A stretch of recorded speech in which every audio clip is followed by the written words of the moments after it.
नमस्कार बालमित्रांनो, आज आपण आस्था लर्न्स या आमच्या एज्युकेशन चॅनेलमध्ये एक नवीन घटक शिकवणार आहोत आणि तो घटक म्हणजे मराठीचे शुद्धलेखन। या मराठीच्या शुद्धलेखनामध्ये अनेक विद्यार्थ्यांच्या अनेक चुका होतात आणि त्या चुका होऊ नयेत म्हणून आपण या शुद्धलेखनाबद्दल आणि त्यांच्या नियमांच्या बद्दल आपण माहिती घेत आहोत। चला तर आपण मराठीचे शुद्धलेखन शिकूया। आता आपण बोलतो ना तसं लिहायला पाहतो आणि मग चुका होत्या। पारंपरिक असं आपण म्हणतो आणि तिथंच आपलं चुकतं। तो शब्द आहे असा पारंपरिक, नाही पारंपरिक म्हणायचं, म्हणजे हा शब्द चुकीचा आहे। आशीर्वाद सगळीकडे तुम्ही पाट्या बघता आणि मग तुमची गफलत होते, असं लिहिलेलं असतं बऱ्याच ठिकाणी आणि ते चुकलेलं असतं। तर आशीर्वादमध्ये शी नेहमी दीर्घ पाहिजे, हे लक्षात आलं पाहिजे। घनश्याम असं बरेच जण म्हणतात, घनश्याम सुंदर, आपण तसं नाही आहे, ते घनश्याम असं पाहिजे, हे चुकीचं आहे। अंधकार, काय अंधकार, बरेच जण म्हणताना अंधकार पडला असं म्हणतात, ते चुकीचं आहे, अंधकार पाहिजे। हे अशा शुद्धलेखनामधल्या गमती जमती माहिती पाहिजेत, नियम माहिती पाहिजे, तो शब्द आपल्याला माहिती पाहिजे। दुर्मिळ हा शब्द मी रस्व झालेले आहे, ती चुकीची आहे असं लिहिलं पाहिजे। बऱ्याच वेळा आपण म्हणतो की माझ्याकडे कोट्यावधी रुपये आहेत, पण कोट्यावधी रुपये नाही म्हणायचं, कोट्यवधी म्हणायचं, म्हणजे हे कोट्यावधी चुकलेलं आहे। दिवाळीच्या काळात तर भरपूर चुका असतात तुमच्या। दीपावली लिहिताना शुभ दीपावली, दी पहिली काढतो, दुसरी काढली पाहिजे। दीपावली दुसरी दीप काढली पाहिजे। पुढे आपण पाहणार आहोत त्याच्याबद्दल अधिक माहिती। जाऊन, काय जाऊन, तर हे जाऊन चुकीचं आहे, हे बरोबर आहे। अशाच गमती जमती आपण करत नियमांच्या आधारे शुद्धलेखन समजून घ्यायचं।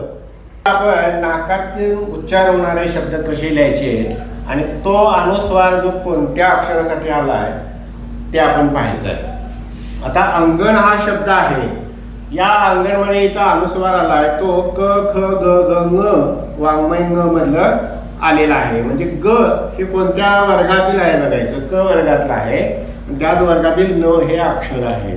आता चंचला हा शब्द आहे, चंचला, तर च कोणत्या वर्गातला बघायचं, च च ज ज य या वर्गातला आहे म्हणून इथं य आलं। पंडित हे ड बघायचं कोणत्या वर्गातला आहे, ट ट ढ ढ न म्हणून इथं न आलं, न साठी हा अनुस्वार। आनंद न कोणत्या वर्गात आहे, त त द द न म्हणून दंत्य न साठी हा अनुस्वार। मुरांबा ब प प ब म महा अनुस्वार आहे, म। या सगळ्यांना परस्वर्ण असेही म्हणतात। कोणत्या दिलेल्या शब्दातील अनुस्वार किंवा परस्वर्ण कोणत्या परस्वर्णासाठी आला हे ओळखायचं येतं, त्यावेळी आपल्याला ओळखता आलं पाहिजे। आता आपण पुढचं पाहूया।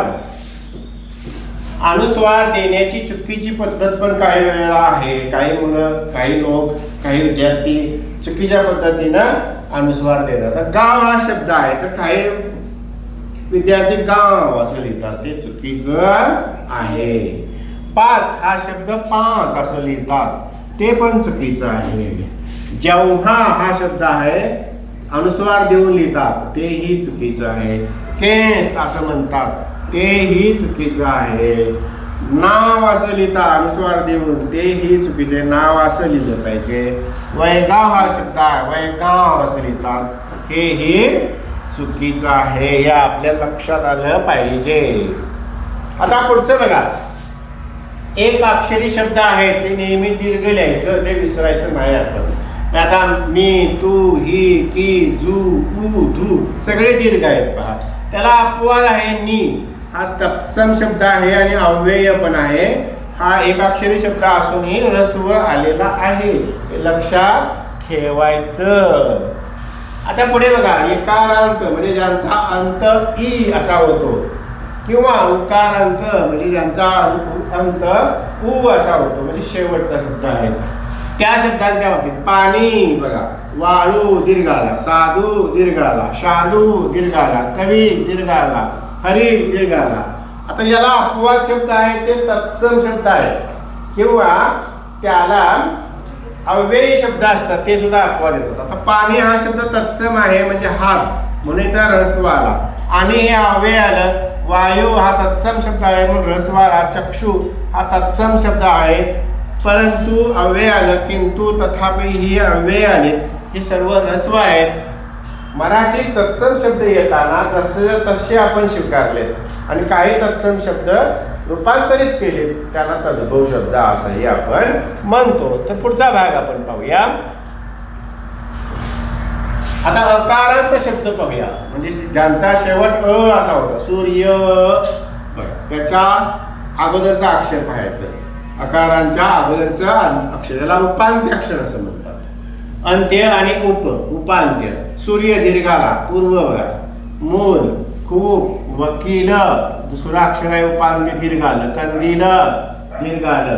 दीर दीर्घ आलं. सूक्ष्म सु दीर्घ आलं.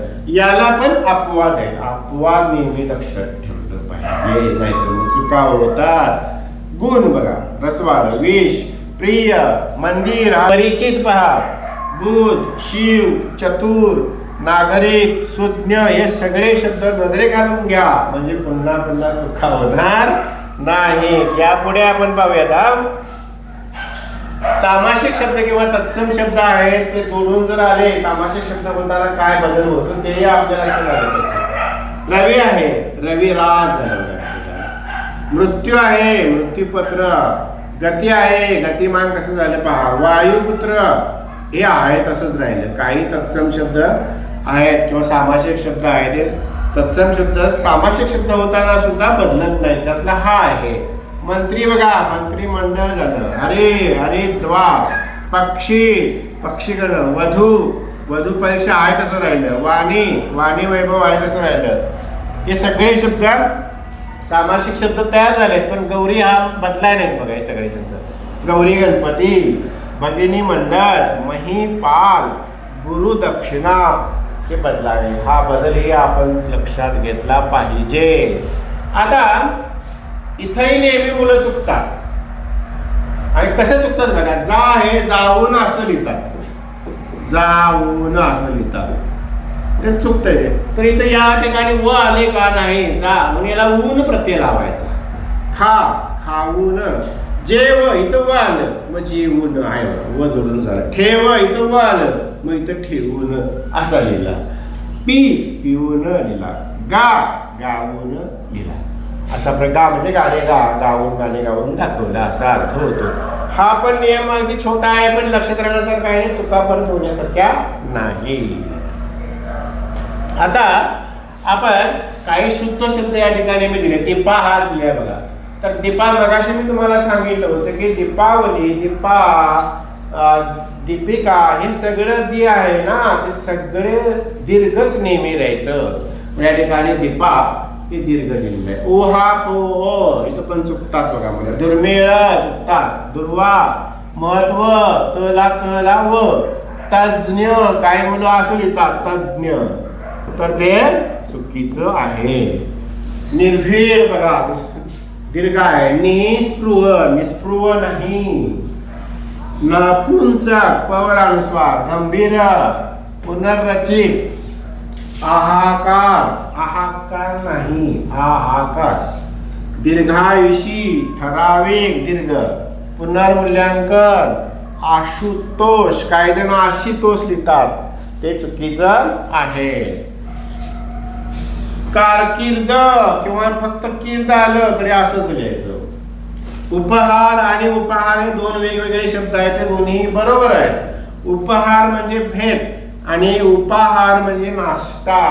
उप अधिक आहार असा त्याचा अर्थ आहे. म्हणजे उपाहार गृह असं पाहिजे, म्हणजे ज्या ठिकाणी चहा पान नाश्ता मिळतो ते ठिकाण. काही ठिकाणी उपहार गृह लिहिलेलं असतं, ते चुकीचं आहे. जीर्ण शब्द बघा. जीर्णोद्धार. चतुरस्र, चतुरस्त्र म्हणतात काही जण, म्हणायचं नाही तसं, चतुरस्र. श्राव, बऱ्याच वेळा उच्चार करताना रक्तस्राव असं म्हणतात, तो चुकीचा उच्चार आहे, रक्तस्राव. असं स्राव म्हणजे श्रवणे, ओघळणे, हे लक्षात आलं पाहिजे. जीवनसत्व तला त आहे या ठिकाणी. हा शब्द तर नेहमी मुलं चुकतात. डाहळी, डहाळी म्हणतात, तसं म्हणायचं नाही, डाहळी म्हणायचं. झाडाची डहाळी, डाहळी असं म्हणायचं. तथास्तु बघा, नैऋत्य असं पाहिजे. इप्सित दीर्घ ई आहे. पुढचा बघा आता आणखी एक नियम सांगायचा राहिला होता, तो पहा. इन प्रत्यय लागला असेल तर कुंभार, कुंभारीनं दीर्घ आलं, कोळी, कोळीनं आणि बाणातलं न आलं, मालक, मालकीनं, माळी, माळीनं. अशा प्रकारे शुद्ध लेखनाचे जे नियम आहेत तुम्ही चांगल्या प्रकारे लक्षात ठेवा. अशाच प्रकारे जर तुम्हाला यातूनही काही शुद्ध लेखनाबद्दल शंका आल्या तर तुम्ही कमेंट बॉक्समध्ये कमेंट करा. आणि हा शब्द आम्हाला कसा लिहायचा समजला नाही तर निश्चितपणे त्याचं उत्तर मिळेल. तुम्हाला असे चांगले चांगले व्हिडिओ तुमच्यापर्यंत येण्यासाठी तुम्ही आमच्या चॅनेलला लाईक करा, सबस्क्राईब करा आणि बेल आयकॉनवर क्लिक करा. त्यामुळे तुम्हाला पुढच्या नोटिफिकेशन मिळत राहतील. पाठीमागचेही सर्व व्हिडिओज पाहायला मिळतील. आणि ह्या व्हिडिओचं वैशिष्ट्य म्हणजे सर्व प्रकारच्या स्पर्धा परीक्षांना हा व्हिडिओ चालतो. 4थी 5वी स्कॉलरशिप, 7वी 8वी स्कॉलरशिप, NMMS परीक्षा, वेगवेगळ्या प्रकारच्या सर्व स्पर्धा परीक्षा, पोलीस भरती, या सर्वांना हा व्हिडिओ चालतो. त्यामुळे सर्वांनी हा पाहावा आणि शुद्ध लेखन आपले सुधारून घेऊया. जय हिंद.